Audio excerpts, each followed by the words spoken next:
On the other side of the street I knew stood a girl that looked like you. I guess that's deja vu, but I thought this can't be true, cause you moved to West LA or New York or Santa Fe or wherever to get away from me. We're here with Train, who just performed their brand new single for us in front of the entire Forbes newsroom. Thanks so much for coming by, guys. This new single you've got, Drive By, it's already sold about 750,000 downloads before your album has even come out. But a couple of years ago, you guys were on hiatus.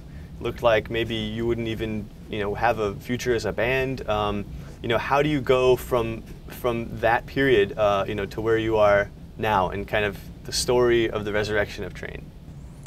I'm not really sure how it works for other bands or other artists, but for us, there's something that has to happen for us to be successful, and that's that we have to stop aiming for success and actually love what we do. And we did that at the beginning, and we sold a lot of Meet Virginia albums and then Drops of Jupiter albums, and then we really were more focused on success than joy.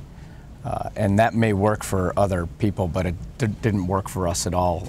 We weren't really enjoying being together as much as we were, satisfied by being on the radio or seeing people at shows or whatever.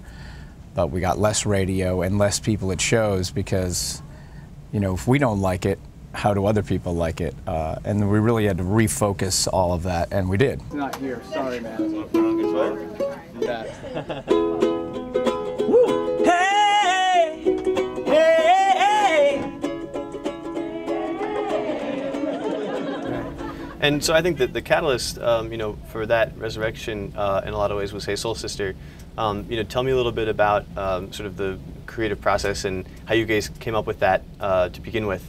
In San Francisco, where we started the band, there's an event called Burning Man that started with just a few artists that went to the beach, and now about 60,000 people from around the world go to the desert in Nevada. And Soul Sister was kind of about like, I've never been there.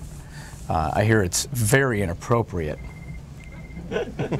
So I plan on going there soon.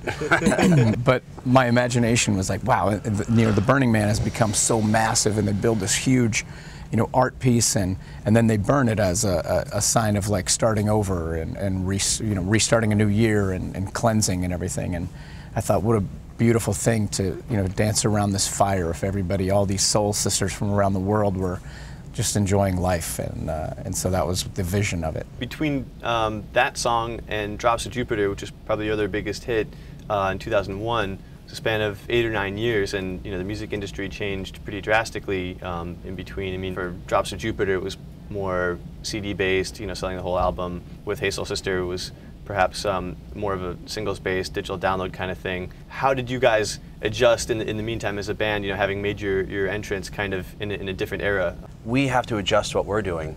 We just had to make an adjustment in our attitude to this career.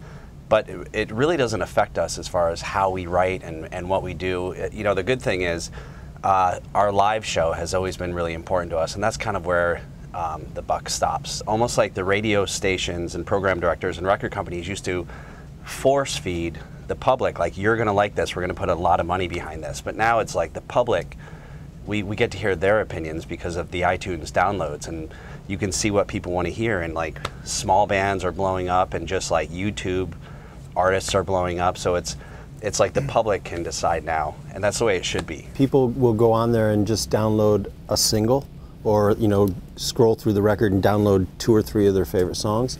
But we still look at making records as like a body of work, not like let's have one hit song and then a bunch of crap on there.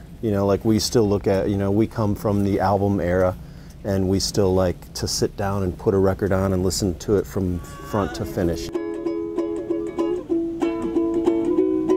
Your sweet moonbeam, the smell of you in every single dream I dream. I knew when we collided, you're the one I have decided who's one of my kind.